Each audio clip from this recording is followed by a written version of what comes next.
Primero que nada, gracias a todos por tomarse su tiempo para compartir este taller. Vamos a estructurar de la misma manera que hacemos siempre, 15 minutitos, 20 como mucho de exposición del tema, y después dejamos 15 minutitos más para las preguntas que ustedes puedan tener. Yo voy a intentar que sea bien concreto, bien práctico, que no se ponga tedioso ni muy técnico. Quienes hayan visto la charla anterior que hicimos más genérica sobre nutrición consciente, se van a dar cuenta que yo voy a hacer referencia por arriba nomás a algunos temas que tocamos ahí, y quien no lo haya visto, por ahí se le queda algún concepto medio colgado, lo puede profundizar en ese video anterior o pregunta al final o después me pregunta a mí, no hay ningún inconveniente.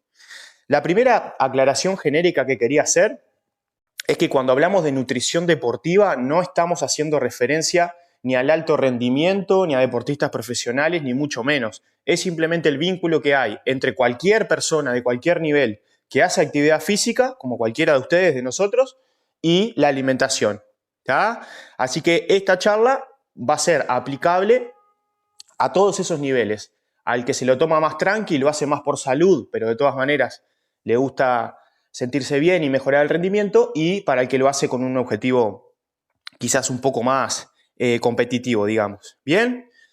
Bueno, entonces, en lo que es nutrición deportiva, nosotros vamos a tener básicamente tres ejes o tres lugares desde donde mirar al panorama, que son la estética, la salud y el rendimiento.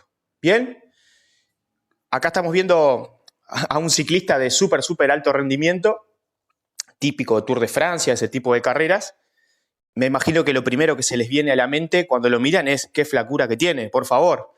Bueno, entonces ahí una de las primeras preguntas que tenemos que empezar a hacernos es ¿dentro de qué contexto esa persona es gorda, flaca, más saludable, menos saludable, rinde poco o rinde mucho? Bien, entonces dijimos tres ejes de trabajo: estética, salud y rendimiento, y ya tenemos una primera pregunta para hacernos: ¿en qué contexto estamos? Es decir, ¿por qué esta persona hace lo que hace? ¿Es su trabajo? ¿Lo hace por hobby? ¿Es deportista profesional? ¿Es modelo de pasarela? ¿Tá? Esa sería la primera pregunta antes de ver cómo vamos a trabajar. La siguiente que nos hacemos es ¿cuál es el objetivo? Aclaro por las dudas que es una mujer, por si alguien no se dio cuenta, con un cuerpo bastante hipertrofiado, bastante masculinizado en el verdadero sentido de la palabra, adoptando características que son más típicas del género, del sexo masculino. ¿Cuál es el objetivo? Es decir, primero, ¿en qué contexto estoy? Como dijimos, si soy profesional del deporte, si soy modelo de pasarela, si soy guardia de seguridad, o sea, ¿en qué contexto? Y después, ¿cuál es mi objetivo? ¿Mejorar mi salud? ¿Mejorar mi rendimiento? ¿Encajar dentro de determinado parámetro estético? Es decir, la primera pregunta era ¿en qué contexto lo hago? Y la segunda es ¿para qué lo hago? ¿Bien? Y la tercera y última es, bueno, ¿cuáles son mis características? Porque yo puedo estar en determinado contexto, tener determinados objetivos, pero quizás las características somatotípicas, como dice acá, más allá de lo raro de la palabra, lo que hay que entender es que todos somos distintos, algunos somos más parecidos entre nosotros que otros, pero hay características de nuestro somatotipo, es decir, de nuestro tipo de cuerpo, de la forma de nuestro cuerpo, que por más que yo adelgace 20 kilos, engorde 20 kilos, prácticamente no las voy a poder cambiar. Porque voy a tener determinado ancho de espalda, porque voy a tener determinada estructura esquelética. Entonces, yo, Federico, por ejemplo, si quisiera parecerme a este primer ciclista, nunca me voy a poder parecer. Justamente porque hay características individuales propias mías que no encajan con eso. ¿Bien? Entonces, ¿cuál debería ser el punto que nosotros deberíamos buscar? El equilibrio, ¿verdad? Es decir, entre esas tres variables que tenemos, el rendimiento, la estética y la salud, intentar, en la medida de lo posible, estar parados en el medio, lo cual se puede. De ahí es que debemos intentar trabajar de forma inteligente para lograr un muy buen rendimiento que lleve de la mano un buen estado de salud y que lleve de la mano ciertos parámetros estéticos, no desde lo impuesto social, sino de la relación con uno mismo, de que mi cuerpo me guste cómo me veo, cómo me queda la ropa, lo cual también es salud mental, emocional y física y está muy bien. ¿Qué es importante que yo sepa? Que si yo me polarizo demasiado hacia alguno de estos tres lugares, por ejemplo, hacia el rendimiento, siempre voy a descuidar alguno de los otros. En el caso del ciclista estaba claro, súper especializado en el rendimiento, donde la salud, entre comillas, no importa tanto y la estética tampoco importa tanto. Porque uno lo mira y dice, espantoso, parece que está desnutrido. ¿Bien? Y lo mismo con la estética. Si yo me obsesiono demasiado con que mi cuerpo se parezca al de X figura, modelo o a pesar tanto, y muy probablemente no voy a estar dentro de parámetros muy saludables y además, si yo soy deportista y seguramente no voy a tener un rendimiento óptimo porque no voy a tener energía, porque estoy comiendo muy poco, por lo que fuera. ¿Bien? Así que, hecha esa introducción, vamos a repasar de forma muy genérica lo que vimos, como les decía, en el video anterior que hablaba de nutrición consciente, y es entender en qué orden nosotros deberemos estructurar nuestros hábitos alimenticios desde lo macro hacia lo micro y desde lo principal hacia lo complementario. ¿Bien? Lo cuento bien por arriba, si quieren profundizarlo, lo ven en el otro video. Balanza calórica. No importa qué como, en principio, a qué hora como, lo que importa es que si quiero aumentar de peso, tengo que hacer un pequeño superávit calórico, comer un poquito más de lo que gasto, y si quiero bajar de peso, lo contrario. Tengo que hacer un leve déficit calórico, comer un poquito menos de calorías de las que gasto. ¿Bien? Según el objetivo de cada uno, establecido eso, recién ahí pasamos a ver cómo distribuimos los macronutrientes, que como ustedes saben son básicamente tres: proteínas, lípidos, que son las grasas, y carbohidratos. Dependiendo un poco del objetivo, ahora vamos a ver más adelante cuál es el estándar base, pero generalmente se reparten un 40% carbohidratos, un 30% proteínas y un 30% de grasas. ¿Bien? Recién fijado esos dos primeros escalones, pasamos a los micronutrientes, que son las vitaminas, minerales, oligoelementos, todas aquellas pequeñas moléculas complejas bioquímicas que cumplen funciones importantes en el sistema y que, como bien sabemos, es importante que las que el cuerpo sintetiza nos encarguemos de brindarle los precursores, es decir, los insumos para que los construya, y los que no, dárselo desde afuera, ¿bien? A través directamente de los alimentos.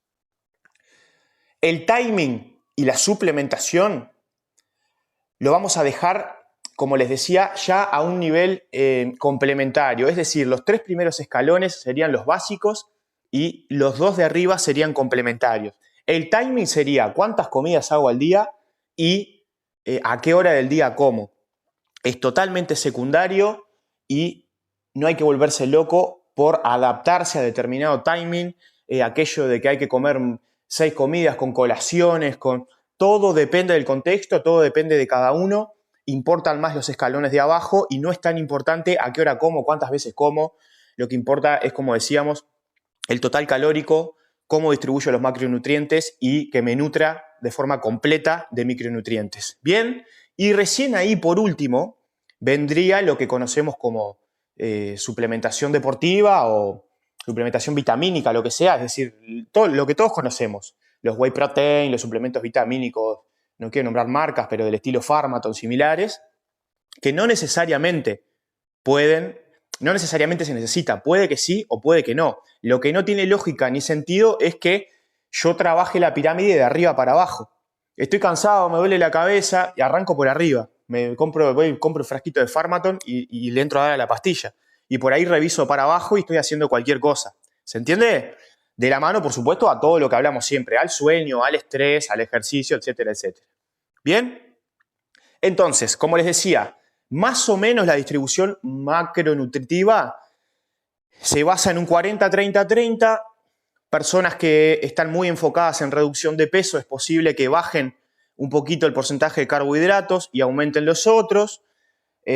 Por lo contrario, quien está deportista que consume mucha energía, que tiene un gasto calórico muy alto o que está muy enfocado en aumentar de peso, va a ser lo contrario, va a aumentar un poquito la ingesta de carbohidratos, pero quédense más o menos con eso.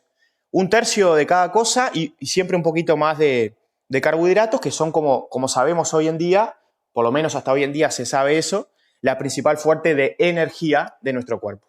¿Bien? Entonces, vamos a repasar lo que siempre comentamos del índice glucémico. Bien claro, bien concreto. Cada vez que yo como algo en sangre, a través de la degradación, mi cuerpo procesa, mi sistema digestivo procesa ese alimento, lo cual genera un pico de glucosa en sangre. ¿Bien?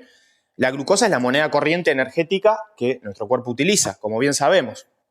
Ahora bien, hay alimentos que liberan mucha glucosa en poco tiempo, o sea, energía súper explosiva, pero que dura poco, y hay algunos que hacen lo contrario, liberan energía no tan explosiva, no hacen picos en la curva, como ven abajo a la derecha, tan grandes, pero son más sostenibles en el tiempo, más gasoleros.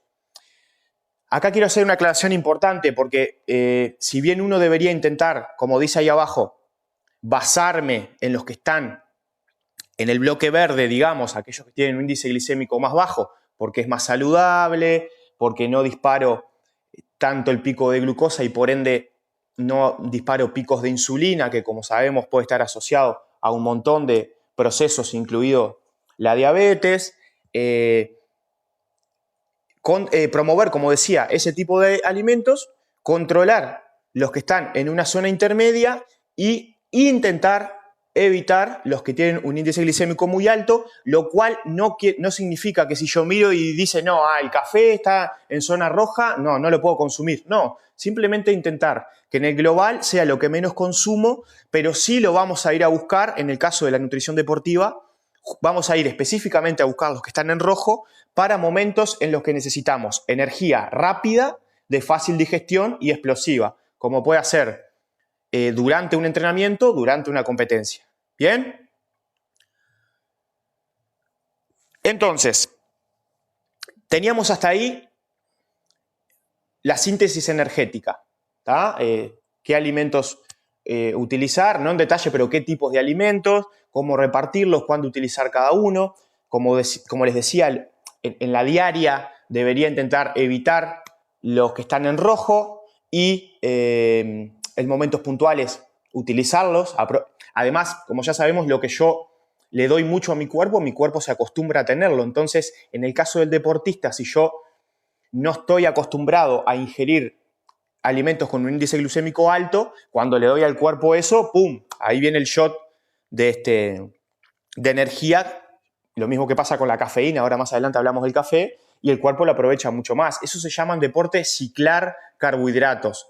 Todos los deportistas de resistencia de alto rendimiento lo hacen, y es llevar una dieta baja en índice glucémico y solamente en competencia o en entrenamientos muy intensos recurrir a través de geles, de cualquier tipo de alimento, a alimentos con un índice glucémico alto.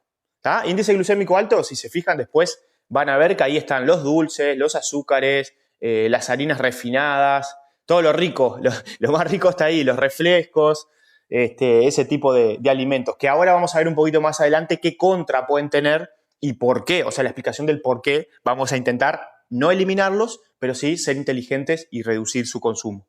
¿Bien? Bueno, ya vamos a suponer que entrené, competí, lo que fuera, a través de estos sistemas energéticos que decíamos. ¿Qué tengo que hacer en la recuperación? Porque muchas veces nos quedamos con el concepto de reponer energía, ¿no? Metí tremendo entrenamiento y ahí me preocupo por comer, meter energía, carbohidrato, proteína. Y está bien, porque lo primero que hay que hacer es la reposición calórica.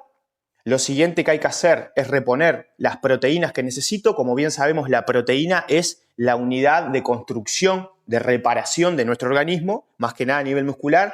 Por ende, si nosotros le proporcionamos proteína, le estamos facilitando la recuperación. Pero nos olvidamos de otros procesos que son súper importantes, que es contrarrestar los pH altos, o sea, los pH ácidos, los procesos de acidificación, contrarrestar los procesos inflamatorios y contrarrestar los procesos oxidativos, es decir, de envejecimiento celular. De alguna manera, el entrenamiento, la competencia, genera cierto estrés en nuestro cuerpo. No significa que esto sea malo, pero que puede tener cierto impacto negativo, entre comillas, correcta. Entonces, primer concepto importante, además de reponer energía, tengo que intentar, luego vemos cómo, atacar estos tres procesos. Minimizar todo lo que genere un pH ácido en mi cuerpo, ayudar a desinflamar y ayudar a combatir los procesos oxidativos, es decir, de envejecimiento celular. Bien.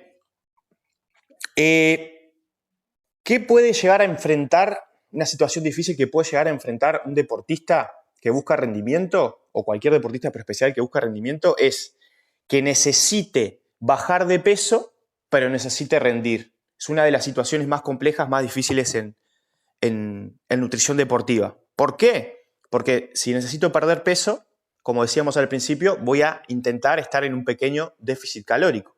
Pero al mismo tiempo, si yo estoy en déficit calórico, le estoy limitando a mi cuerpo la capacidad de recuperación. Es decir, que serían como intereses enfrentados, ¿verdad? La pérdida de peso y el rendimiento. ¿Qué herramienta tenemos acá nosotros? El ayuno intermitente. Como bien saben, yo he hablado 1000 veces del ayuno intermitente. ¿Qué logro con el ayuno intermitente? Bueno, como repasamos un poquito, pero ya lo hemos dicho varias veces, transcurridas 12 horas de no ingesta en mi organismo, el cuerpo ya no tendría prácticamente disponibilidad de glucosa en sangre, por ende recurre a la energía a través de cuerpos cetogénicos, que es producir energía. En lugar de hacerlo a través de la glucosa, lo hace a través de las grasas, que no es la grasa subcutánea, sino que son ácidos grasos libres que están dentro del músculo. ¿Bien? Y de ahí en adelante, bueno, entramos en otros beneficios que son súper interesantes, como la autofagia y como la reparación profunda y generación de células madre. Pero esto es súper importante porque cuando uno hace con el objetivo de bajar de peso una dieta hipocalórica, es decir, una restricción calórica importante, no solo que tu metabolismo va a tender a enlentecerse, lo cual nadie quiere, porque el metabolismo no es solo procesar la comida y dar energía para entrenar. En el medio de eso está la reparación, la eliminación de células cancerígenas, combatir el envejecimiento celular. Entonces, si yo como mucho menos de lo que gasto, pongo a mi cuerpo en un estado de alerta, porque lo que le estoy diciendo es, flaco, mirá que en este entorno no hay comida. Entonces, se me vuelve lo opuesto a lo que yo quiero, porque mi cuerpo va a empezar a no querer soltar grasas. Entonces, una dieta muy, muy, muy levemente hipocalórica, es decir, que no supere entre un 5 y un 10% ese déficit calórico, acompañada de un ayuno intermitente, va a ser mucho más beneficiosa para un deportista porque le va a permitir bajar de peso de forma totalmente eficiente sin que se vea afectado su rendimiento deportivo. ¿Bien? Tomen nota, cualquier cosa repasamos al final este concepto que es muy importante. Bueno, como comentábamos antes, otro objetivo súper importante es intentar reducir todo lo que... Se dice en salud deportiva que todo cuerpo que esté en un pH entre 7 y 8 es prácticamente imposible que se enferme. Esto es un dato súper interesante. Vuelvo a lo mismo, no quiere decir que no tenga que no pueda comer los que están más en rojo o en naranja. Lo importante es que yo establezca un equilibrio y que intente, en la general, estar hacia arriba. Ahí tienen algunos ejemplos, pero más o menos son los que se imaginaban. Todo lo que son verduras, frutas, en general están hacia arriba, tienen un pH alcalino, y todo lo que son dulces, harinas, carnes, generalmente tienden a ser bastante ácidos. ¿Bien? ¿Qué pasa con el café? Que hoy se los comentaba. El café es, en deporte, un ergogénico súper interesante. Ergogénico le llamamos a todo lo que contribuye a producir energía en nuestro cuerpo. Para mí, en realidad, el café es un ergogénico indirecto, porque no es que produzca energía directamente, pero lo que hace la cafeína es retrasar la señal que le envía la parte motora al sistema nervioso central respecto a la fatiga. ¿Se acuerdan que la molécula de ATP se degrada a ADP y en ese proceso se va produciendo energía? Lo que hace la cafeína, en cierto modo, es bloquear los receptores que le dicen al sistema nervioso central que ya quedan pocas moléculas de ATP y por ende vos entrás en fatiga. Entonces, cuando tomás café, retrasás, digamos, tenés una percepción diferente de la fatiga. Por ende, durante la actividad física es súper importante. ¿Cuándo yo debería evitar el café en deportistas? Esto es súper, súper, súper importante en el post-entrenamiento, por la misma causa que les explicaba recién. Si yo terminé de entrenar y quiero que mi cuerpo, a través de, como hablamos siempre, la variación entre sistema simpático y sistema parasimpático, ingrese el modo de descanso y yo le doy cafeína, no le estoy enviando la señal de que ya terminé, tranquilo, no hay más ejercicio, descansá. ¿Cuándo o cuánto? Depende mucho de cada persona, porque todos tenemos distintas capacidades de oxidar café por distintos motivos. Así como regla general, lo que yo les diría es que por lo menos hasta que no transcurran 2 horas después de un entrenamiento, de una competencia, eviten el café. ¿Bien? Bueno, acá es ejemplos más concretos de lo mismo. Alimentos súper interesantes porque además de regular el pH, aportan ácidos grasos saludables que son, como hemos comentado otras veces, los poliinsaturados, generalmente son las grasas vegetales, 2 o 3 así, aceite de oliva, almendras, palta, limón, y por otro lado, los que bastante complicados, que generan picos bastante altos de acidez, justamente son los que nuestro tipo de dieta, los lácteos, las carnes y el gluten, o sea, las harinas refinadas.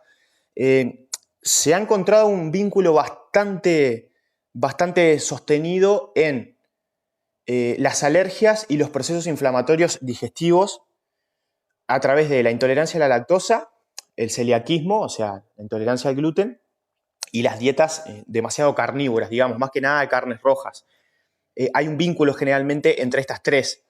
Entonces, algo que pasa es que cuando vos ingerís, vamos a suponer, gluten, lácteos y carne, o cualquiera de ellos, se ha encontrado que nuestro sistema inmune genera como una especie de, como si vos estuvieras combatiendo un virus, una bacteria, o sea, se generan procesos inflamatorios. Todos nosotros, cuando tomamos lácteos, cuando comemos carnes o cuando ingerimos gluten, nos encontramos en esa situación que es no deseada, por supuesto. Lo que cambia es el grado. Hay personas que le duele un poquito la panza y hay otros que se van por el caño o se sienten súper mal o estrictamente o directamente tienen que evitar el consumo, por ejemplo, del celiaquismo agudo porque realmente la pueden pasar muy mal y puede llegar a ser muy grave. Vuelvo a lo mismo, no hay que evitar, hay que equilibrar lo que me gusta, lo que me sirve, pero saber que siempre que estén ingiriendo cualquiera de esos 3 grupos de alimentos, van a estar entrando en esa situación. Es importante, si a mí me gusta mucho, por ejemplo, el café, bueno, saber cuándo utilizarlo, intentar contrarrestar con incluir alimentos que estén hacia la derecha. ¿Bien? Esto es lo que les decía recién, lácteos, gluten y carnes son los que generan este problemita. Bueno, y para ir liquidando, ahora sí nos metemos bien concreto en la parte más deportiva. ¿Cuántas proteínas debo ingerir para reponer según el peso que tengo? Y nos metemos a repasar un poquito sobre hidratación deportiva. ¿Bien? Bueno, la mayoría de los estudios lo que establecen hoy en día es que lo ideal sería ingerir entre 1,5 y 2 gramos por kilogramo de peso por día. ¿Está? ¿Se entiende? Entre 1,5 y 2 gramos por cada peso corporal por día. ¿Bien? Yo les hice una cuenta ahí medio rápida. Para una persona de 60 kilos estaría en torno a 100 gramos y para una persona de 80 kilos estaría en torno a 140 gramos. Mirando estos números por arriba, no precisa ir a buscar la balanza, nos damos cuenta que en general tenemos un consumo proteico muy elevado, demasiado por encima de lo que necesitamos.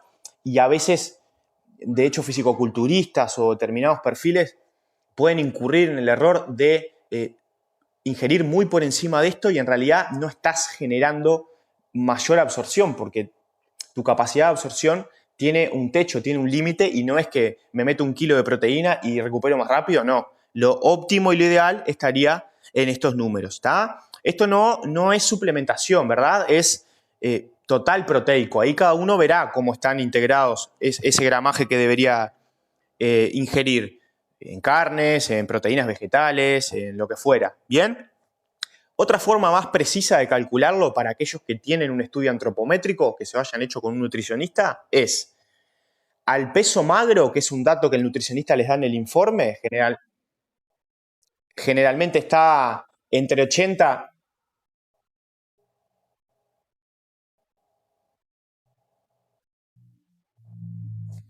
A ver si se abrió un micrófono ahí.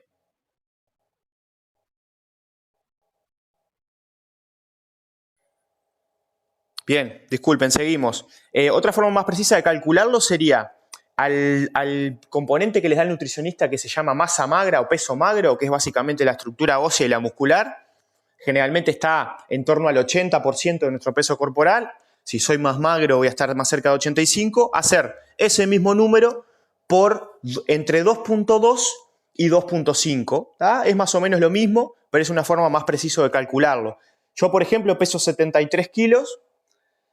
Tengo un 85% de masa magra y bueno, si hago esa cuenta me va a estar dando más o menos entre 140 y 150 gramos. Ustedes pueden hacerlo también si tienen ese dato y verificar por las dos vías. Bien, súper importante esto.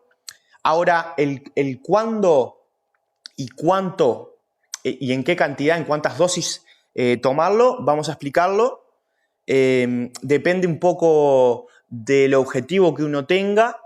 Como les decía, lo primero importante es cubrir la cantidad diaria. Si lo tomo en una dosis, en 2, en 3 o en 4, aparentemente parece ser secundario. Lo que sí parece ser importante es que en aquellas personas que buscan hipertrofia, conviene más tomarlo en muchas dosis de menos cantidad, y para los demás, deportes de resistencia o salud en general, no importaría tanto repartirlo en el día, sino simplemente cubrir el total. Bien, ventanas metabólicas, súper importante aprovecharlas. Básicamente, cuando yo termino de hacer un esfuerzo, debería siempre estar pendiente de en los próximos 20-30 minutos reponer, o sea, aprovechar ese lapso de tiempo donde mi cuerpo va a estar más receptivo, y si yo le brindo ahí los nutrientes necesarios en cantidad y en calidad, voy a facilitar, por supuesto la hidratación también, voy a facilitar la recuperación. ¿Ah? Bueno, y metiéndonos para terminar en la parte de hidratación deportiva, acá hay una escala muy fácil, yo la utilizo a diario, y es cuando vas al baño mirar el color de la orina. Y bueno, básicamente si el color es muy oscuro, significa que estoy deshidratado, y si es clarito, estoy bien hidratado. Por supuesto, hay que tener en cuenta que hay medicaciones que pueden teñir la orina o determinados alimentos como la remolacha, pero excepto que sepa que está pasando eso, es algo bastante fiable. El índice de sudoración es súper importante porque le dice a cada persona, en este caso a cada deportista, cuánto líquido necesita tomar por hora de entrenamiento. Esto es muy variable persona a persona. Puede haber alguien que a alta intensidad necesita medio litro por hora, y otra persona a igual intensidad necesita 2 litros. Por supuesto que cambia mucho también con la temperatura ambiente. En invierno generalmente necesito X, y en verano se puede llegar a duplicar. Una forma muy fácil de calcular este índice de sudoración es pesarse antes de entrenar y pesarse con la misma ropa, con todo en las mismas condiciones, después de entrenar. ¿Ya? Hacemos una cuenta entre esos números y ahí vamos a poder ver si la diferencia de peso perdido es mayor o menor a 2%. A partir de 2% de pérdida de peso corporal por deshidratación, ya estamos ingresando en una situación no deseada, ni por salud ni por rendimiento. Siguiendo con los ejemplos de hoy, para una persona de 60 y una persona de 80, una persona de 60 kilos se pesa antes, se pesa a la vuelta, y la diferencia es mayor a 1.2 kilogramos, está por arriba del 2%.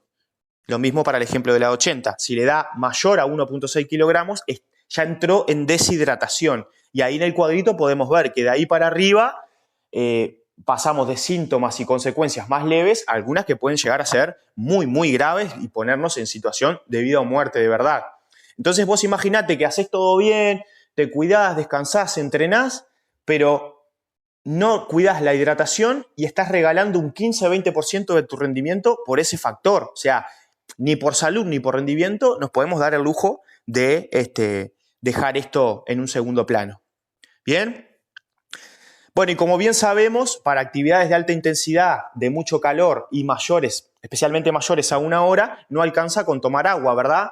Se dice que hay sales esenciales que son electrolitos, es decir, que llevan una carga eléctrica y cumplen funciones importantes en el transporte en la membrana celular, que básicamente son sodio, potasio, magnesio, calcio, que nosotros debemos sí o sí siempre reponer. Acá tenemos el ejemplo de la bebida isotónica. Luego les voy a contar la opción de fabricarse una casera a ustedes, pero que además de brindarnos agua y carbohidratos en forma de azúcares, nos repone esas sales que son súper importantes. ¿Bien? Ahí tienen en detalle en el cuadrito de abajo qué contiene cada una de estas bebidas, que simplemente esta es la marca WOC que nosotros utilizamos, pero es similar a Gatorade, Powerade o cualquiera de las que puedan conocer. ¿Bien? Y bueno, ni que hablar que además de saber cuánto líquido debo tomar por cada hora de actividad y a qué intensidad, porque no voy a necesitar lo mismo a intensidad moderada o baja que alta, lo otro que puede cambiar es a qué concentración, es lo que llamamos osmolaridad, es la relación entre la cantidad de líquido y en este caso la cantidad de sales y de carbohidratos, de azúcares. Hay personas que no pierden tanto líquido, pero pierden muchas sales. Y hay personas que al revés, no pierden tantas sales y pierden mucho líquido. Con el trabajito de cada vez que salgo a entrenar, hacer el pesaje que les comentaba antes, nos vamos conociendo básicamente ensayo y error y voy sabiendo cuál es para mi caso la cantidad indicada y después la concentración indicada. ¿Se entiende? O sea, no es lo mismo poner 10 gramos de glucosa en 1 litro de agua que poner 50 gramos de glucosa en 1 litro de agua. Eso sería la concentración, la relación entre, hablando en términos más químicos, soluto y solvente. Y bueno, por último, ya ahí entraríamos en de qué manera repongo. Tenemos la opción 100% líquida, que es la del Drink Mix, que les comentaba, que es más amigable para el sistema digestivo, para largas distancias, yo les recomiendo que sea todo líquido, pero después también está la opción de las barritas, de directamente comer una fruta, o de los geles, que serían algo más intermedio entre sólido y líquido. Ahí queda un poco a gusto personal y bueno, nada, simplemente elegir y adaptar a individualizar, como siempre decimos, a las características de uno y de la prueba o del entrenamiento que estoy enfrentando.